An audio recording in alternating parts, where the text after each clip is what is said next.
Welcome to A Sip with Whiskey and Sweet Tea, the short show where we play games and sip on topics. Today's topic, Beyond the Poseidon Adventure, the interesting careers of the minds behind the most iconic disaster film ever. Please be advised, fun facts are ahead.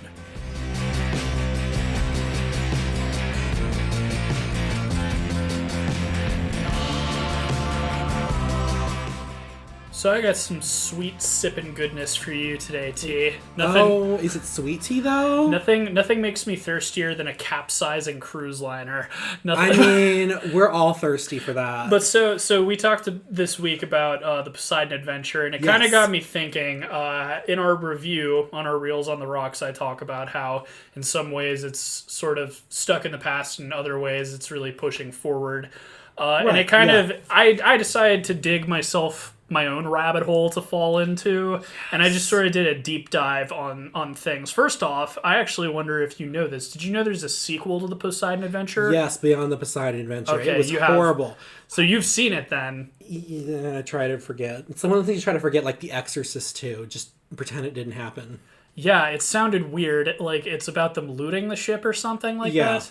Anyway, well, just a side note. I was curious if in your research, did you come across what the plot was for what they wanted the sequel to be? No, just what the actual plot was. So I was reading about it. So what I think it was either Erwin Allen or Ronald Namath who was talking about it. They wanted to bring the cast back, the survivors back, and basically what it would be is they would be on a train going to a convention to speak about surviving this disaster. Oh my god! And there would be a cave-in, which, as ridiculous as that sounds, that's like 9 million times better than what Beyond the Poseidon Adventure was. Yeah. I haven't seen the movie, but based on the description. Ooh. But anyway, like, so this is an era and a genre I was kind of familiar-ish with. Mm-hmm. But, like, when we were talking about it, you're already familiar with Erwin Allen. Right. But did you know, like, what his background was at all? I did not. So before he was doing all these big, super duper, disaster movie things, he actually was in kind of the B sci-fi like television sort of world. He did the Lost World movie. Okay. He did Lost in Space, the TV show, the old one. Space. And even for Disney, he did the Swiss Family Robinsons. Okay. And that's the other thing too. Like, so he kind of struck gold with the Poseidon Adventure because he hadn't done a disaster movie since then, right? And then like later on, he did Poseidon, then he did Towering Inferno and Earthquake, and all these things came out afterwards. Towering Inferno is actually the combination of two studios' projects. Oh yeah. It was 20th Century, and was it Warner Brothers? I think it was Warner Brothers. I think it was. One of them was they were both based off of books, basically the same premise. One of them was called The Tower, the other one was called The Glass Inferno. And they were like, instead of putting out competing movies and both of us losing, why don't we just combine them? Smart idea. And then more people should do that. As always happens whenever there's a popular thing, they should have went out copies. with E.T. and The Thing. Oh man, could you imagine? Like them befriending that they're like, and the thing? But he's chill though. But as I do when I'm fascinated with things, I actually read some of the credits, and I wonder if you noticed that John Williams did the score for the Poseidon Adventure. I did notice that. I did notice that, but I love that score. Funny, a few years later he did Jaws. This was before he was famous. He actually did the score for the Towering Inferno as well. Mm-hmm. Okay. So like this is before everyone who's listening. If you don't know who John Williams is, you probably don't watch a lot of movies. And you live under a rock. But think of the music for Jaws, Harry Potter, Star Wars. Like any big movie, if the music is super like famous and catchy and gets stuck in your head, it was John Williams. Yeah, it was probably John Williams that did it. Likely was. So this is like one of his first scores too. Like, really? So okay. I didn't know this about him. He was a jazz pianist, and he released a bunch of albums. He was like super,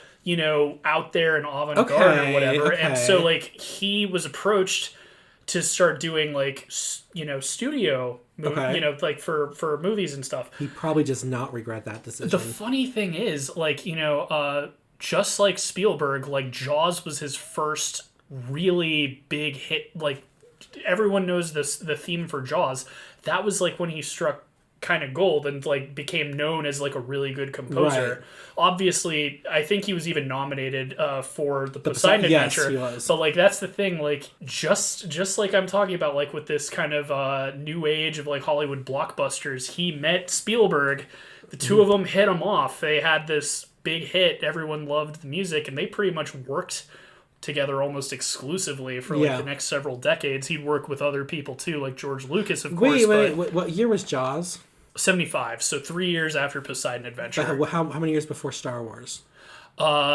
So 77 was Star Wars, so 5 years. Okay. So, but that's the thing. He scored it, but it was before he was famous. So that blew my mind when I saw his name come up in the credits. I did not notice that because I love that score. Not only did he do the score for Towering Inferno, he did Earthquake as well. So all of these movies that were copying Poseidon Adventure, they all got John Williams to do the score. And all of them, so Towering Inferno and Earthquake came out in the same year in 74. A year later, he did Jaws. Oh my gosh. Crazy, right? I can't This is what I mean. So like I got this sixth sense while watching this movie that this was like the end of an era. And so, as I said, I dug myself a rabbit hole, and I just found all this crazy coincidences. I think it's fascinating with it because he said he did it for Earthquake, right? Yeah. Earthquake had this whole thing when it first came out. They changed it because you'll find out. But they had this thing called sense sound or sense surround or something with Earthquake. The idea was it was going to use like frequencies that would cause your chairs to vibrate so you could feel like you're in an earthquake. So I wonder if some of this music he had to work with whatever this weird technology is. I wonder. They had to stop using that though because it was actually causing structural problems for some theaters. That's really funny. I'm glad. So I actually have notes in front of me right now, and I'm glad I wrote these notes down because that is such a coincidence. I wouldn't believe it. Like right. I think that I'm remembering it wrong. Because, like, what are the chances, like, oh, John, like, let's get him to do all these other movies copying us. That's crazy. But so... Well, I'm not surprised Towering Inferno, because Towering Inferno was also Irwin Allen. So yeah. So that would make sense. So other thing I was curious about is this was, like, a huge special effects extravaganza. Yes. And in some ways, it kind of felt like the end of the era for that, too, because going into, like, the 70s and 80s, we had, like, a whole new wave of artists that I kind of mentioned in our thing reels on the rocks. There's all these people like Tom Savini, Stan Winston. Some of these people existed at the, like, in fact, Dawn of the Dead came out the same year as the Poseidon Adventure, so Tom Savini was already doing his special effects stuff. I was kind of curious. I don't know why, but actually I know. Every time I hear Dawn of the Dead, I think of a murder case first and then the movie, because there was an episode of Cold Case Files, which if you guys don't know, that's a documentary series, talks about cases that have gone cold that are solved later for whatever reason, where it's actually called Dawn of the Dead because the guy was working at a gas station and he was murdered, but he was wearing a Dawn of the Dead shirt. So every time somebody says Dawn of the Dead, I think of that first and then the movie second, which probably will totally offend the director, but yeah. So the other reason it feels like the end of an era, though, is, like, besides those people I mentioned on the thing, so one thing a lot of fans probably know, like Star Wars fans know, but George Lucas created his own special effects studio. THX. Industrial Light and Magic. Oh my god, I'm so embarrassed. To do all of the special effects for Star Wars, because basically, like, there was no one around who could do the special effects for Star Wars. So he was like, I'm going to create my own company.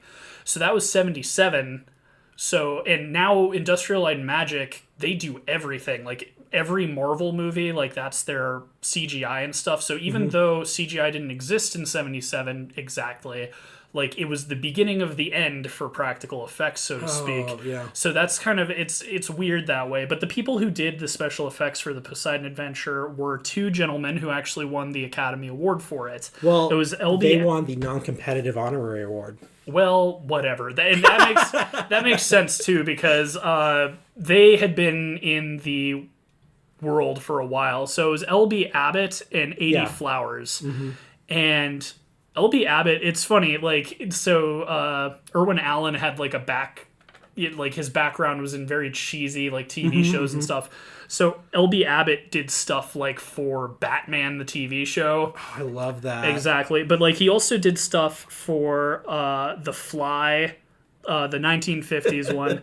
The Sound of Music, Butch Cassidy and the Sundance Kid, Cleopatra, Fantastic Voyage, Planet of the Apes, so another kind of cheesier special effects, but that actually did win the Academy Award that year, so he had that under his belt. MASH, Patton, and later on he did the Towering Inferno. Patton. Oh, the one I thought was, so that's L.B. Abbott, kind of a cheesier sort of background. He also worked with Irwin Allen on the Lost in Space effects.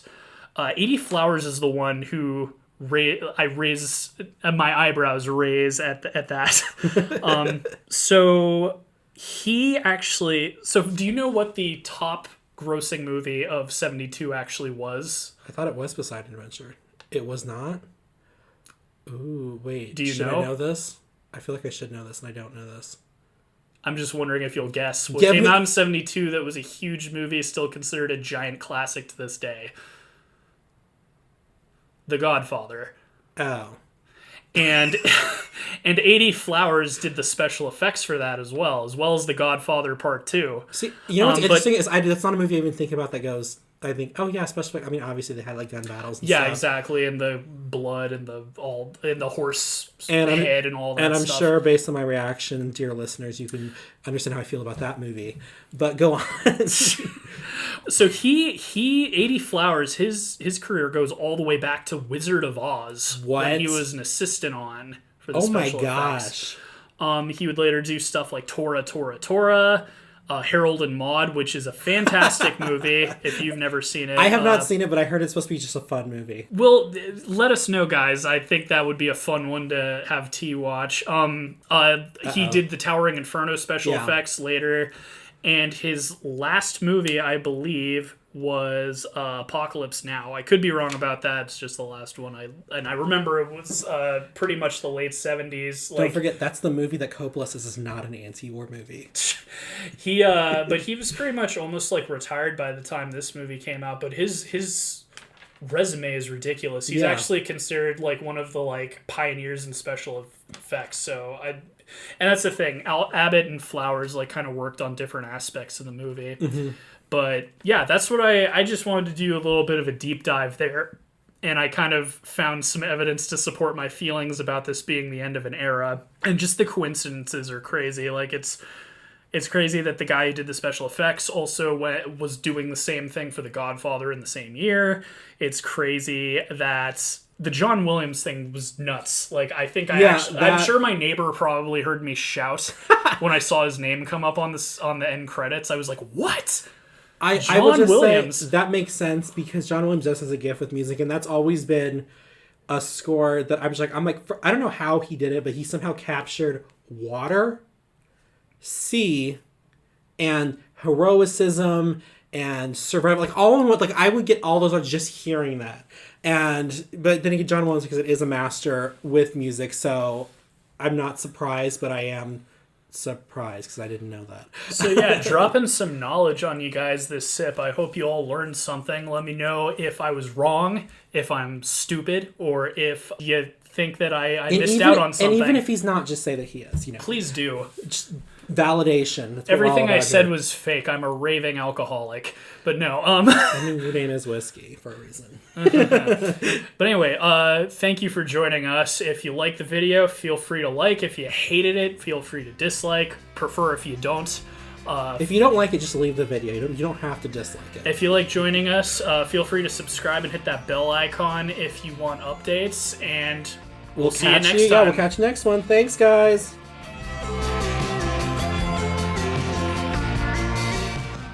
A Sip with Whiskey and Sweet Tea is a production of La Prince Laboratories. It is edited and produced by Alejandro Castillo, with original artwork by Asa Esparza. Follow us on Twitter at Reels on the Rocks, and tweet at us with any movies or TV shows you'd like us to discuss in the future.